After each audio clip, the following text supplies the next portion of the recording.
ఈ శరన్నవరాత్రుల్లో అంటే శరదృతువులో జరుగుతున్న నవరాత్రుల్లో 6వ రోజు మనము కాత్యాయని దేవిని పూజిస్తూ ఉన్నాం. కాత్యాయని సర్వశక్తియుతమైన దేవి. సాక్షాత్ దేవానుదేవతలందరూ ఒక తేజస్సు అంటే ఈ బ్రహ్మాండంలో ఉన్న దైవశక్తి తేజస్సు నుండి ఉద్భవించిన అమ్మవారు కాత్యాయని దేవి. ఈ అమ్మవారు కాత్యాయన మహర్షికి పుత్రికగా జన్మించడం వలన మరియు అదే కాత్యాయన మహర్షి ఈ అమ్మవారికి ప్రథమంగా పూజించడం వలన కాత్యాయని దేవి అని పేరు లభించింది. ఈ అమ్మవారిని వజ్రేశ్వరి అని కూడా అంటూ ఉంటారు. విశేషంగా ద్వాపర యుగంలో గోపిక స్త్రీలందరూ కూడా కాత్యాయని దేవిని పూజించారు. సాక్షాత్ శ్రీకృష్ణ పరమాత్మల వారిని వివాహం చేసుకోవాలని యమునా నదీ తీరంలో సాక్షాత్ కాత్యాయని దేవి వ్రతాన్ని ఆచరించారు అని మనకి కొన్ని కథల్లో పురాణాల్లో లభిస్తుంది. ఈ కాత్యాయని దేవిని విశేషంగా మనము ఈరోజు పూజించడం వలన మనందరికీ కూడా అమ్మవారు అనుగ్రహం ఉంటుంది. ఈ కాత్యాయని దేవిని మనము పూజించడం ద్వారా మనకి విశేషమైన శక్తి ప్రాప్తిస్తుంది. రోగ భయం దూరం అవుతుంది. కాత్యాయని అమ్మవారిని పూజిస్తే ఎటువంటి భయంకరమైన వ్యాధులు ఉన్నా ఆ వ్యాధి నుంచి విముక్తి చేసే శక్తి ఈ కాత్యాయని దేవికి ఉంది. మరియు భయం దూరం అవుతుంది, సంతాపం దూరం అవుతుంది అని. అంటే అమ్మవారి అనుగ్రహం ఉంటే రోగబాధ లేదు, భయం లేదు, సంతాపం లేదు, క్షోభ లేదు. ఇటువంటి వాటి నుంచి మనల్ని దూరంగా తీసుకెళ్ళి జ్ఞానిగా, భక్తి మార్గంగా మరియు ధర్మరూపంగా ప్రయాణం చేసేలా అద్భుతమైన శక్తిని ఈ అమ్మవారు మనకి ప్రసాదిస్తుంది.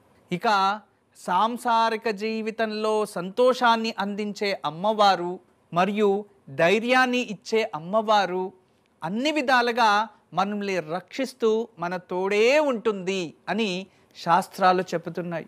ఇక ఈ అమ్మవారు ఎంత గొప్పవారంటే ఈ అమ్మవారి శక్తి ఈరోజు ఎవరైతే ఆజ్ఞాత చక్రం ఇక్కడుంటుంది, ఆజ్ఞాత చక్రం, ఈ ఆజ్ఞాత చక్రంలో అమ్మవారిని కేంద్రీకరించి అమ్మవారి ధ్యానం చేస్తూ ఉంటే అమ్మవారు స్వప్న దర్శనమిస్తుందంట. అంత గొప్ప శక్తి ఈ అమ్మవారికి. ఇప్పుడు కూడా ఎన్నో వ్రతాల్లో ఎన్నో పూజల్లో కాత్యాయని దేవిని విశేషంగా పూజిస్తారు.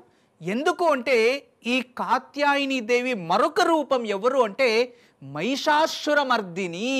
అంటే ఒక మహిషాసుర ఒక రాక్షసుని ఈ ఒక కాత్యాయని రూపంలో అమ్మవారు సంహరిస్తారు అనే ఒక నమ్మకం.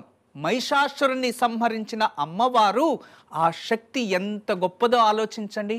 అందుకే ప్రతి ఒక్కరు కూడా ఈ యోగా సాధనలో మరియు ఆధ్యాత్మిక వేత్తలు మరియు తాంత్రిక సాధకులు మరియు వీళ్ళందరూ కూడా ఈ 9 రోజుల్లో ఆజ్ఞాత చక్రంలో ఈ అమ్మవారిని కేంద్రీకరించి ధ్యానం చేస్తారు. ఈ అమ్మవారి అనుగ్రహం వల్ల మీ అభిష్టలు సిద్ధిస్తాయి. మనకి ఎటువంటి జ్ఞానము అంటే భూత భవిష్యత్ వర్తమాన కాలాలు, మంచి చెడు, ధర్మ అధర్మ ఇటువంటి వాటిని భేదించే శక్తి మనకి అమ్మవారు ప్రసాదిస్తుంది. చూడండి అమ్మవారు ఎంత సౌమ్య రూపంగా ఉంటుందో. బంగారు వర్ణము అంటాం అమ్మవారిని. బంగారు వర్ణము, గౌరీ రూపం బంగారు వర్ణంగా అమ్మవారు. ఒక చేతిలో కమల పుష్పము మరియు సింహవాహిని అమ్మవారు అభయ అస్తాన్ని ఇస్తూ మనకి దర్శనమిస్తూ ఉన్నారు.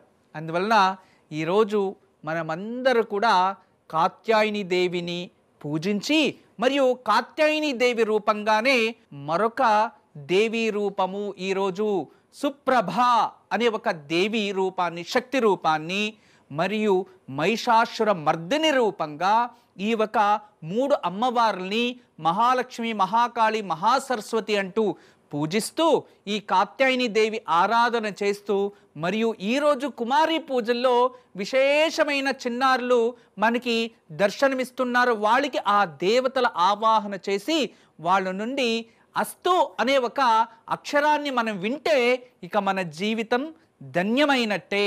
ఇటువంటి గొప్ప అవకాశం మన ఓంకార కార్యక్రమంలో నవరాత్ర సందర్భంగా 6వ రోజు మనమందరం ఆచరిస్తున్నాం. ఇక ఈరోజు మనమందరం కూడా మంత్రభరణలో ముందుగా ఓం కాత్యాయని దేవ్యై నమః అనే నామాన్ని జపిద్దాం.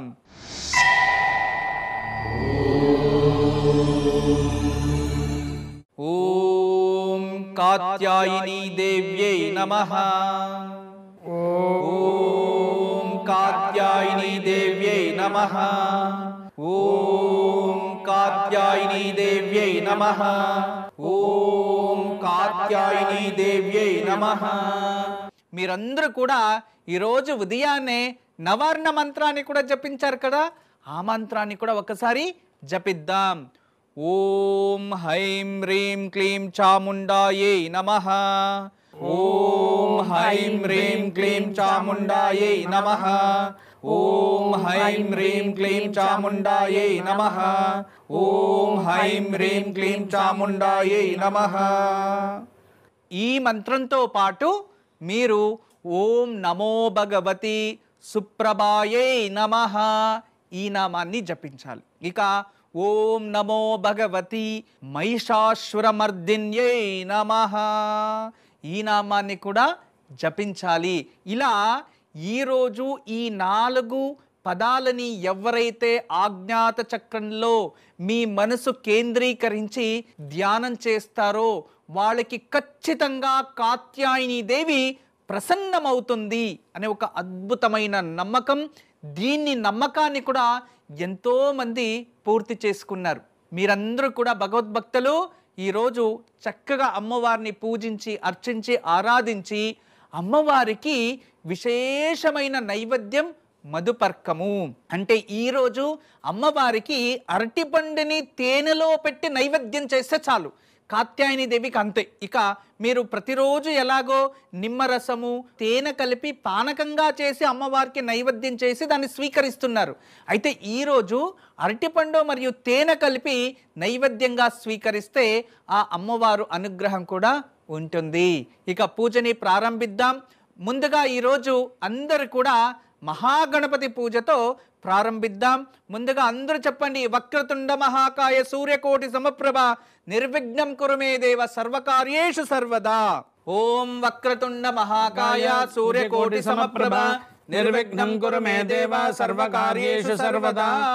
మన ఇంట్లో మహాగణపతి విగ్రహానికి 9 రోజులు పూజిస్తున్నారు కదా, ముందుగా మహాగణపతికి ప్రార్థనా నమస్కారాన్ని సమర్పించుకోండి.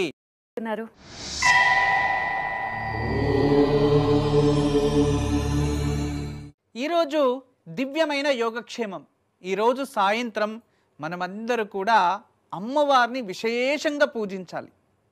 కాత్యాయని దేవి రూపంగా మనము పూజిస్తున్నాం దుర్గాదేవిని. అయితే ఎవరైతే దుర్గామాత దేవాలయానికి వెళ్ళి ఈరోజు సాయంత్రం రాహుకాలంలో నిమ్మపండు దీపం వెలిగిస్తారో వాళ్ళకి కాత్యాయని దేవి అనుగ్రహంతో పాటు శత్రుజయం కూడా లభిస్తుంది. మరియు ఈరోజు సాయంత్రం ఇంట్లోనే దుర్గామాతకు ఎర్రటి పుష్పాలతో పూజించి దుర్గా కవచాన్ని పారాయణం చేసుకుంటే అమ్మవారి సంపూర్ణ అనుగ్రహం మీకు ప్రాప్తిస్తుంది.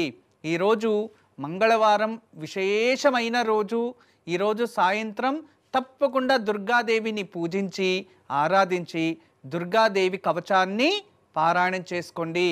ఇక రేపు ఉదయం విశేషం అంటే రేపు బుధవారం కదా, మనము రాయల్ బ్లూ అటువంటి వస్త్రాల్ని ధరించుకోవాలి. రేపు ధరించి విశేషంగా రేపు నవారణ మంత్రం ఓం హైం హ్రీం క్లీం చాముండాయే నమః ఈ నామాన్ని 108 సార్లు జపించి తదుపరి రేపు విశేషమైన అమ్మవారు నవదుర్గాల్లో కాళరాత్రి, ఈ కాళరాత్రి అమ్మవారిని రేపు మనమందరూ కూడా ఉదయాన్నే నామజపం చెయ్యాలి.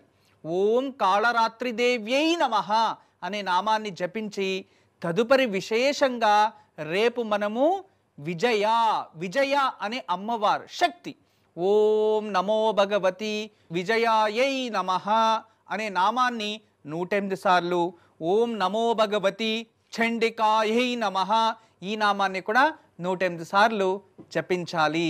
ఇలా ఈ 4 పదాలని 108 సార్లు జపించి చక్కగా రేపు ఉదయాన్నే పూజకు సిద్ధంగా ఉండండి. రేపు మనమందరూ కూడా కాళరాత్రి దేవి అమ్మవారిని ఆరాధిద్దాం, పూజిద్దాం. సర్వే జనాః సుఖినో భవంతు, లోకా సమస్తా సన్మంగళాని భవంతు. బ్రహ్మోస్మి.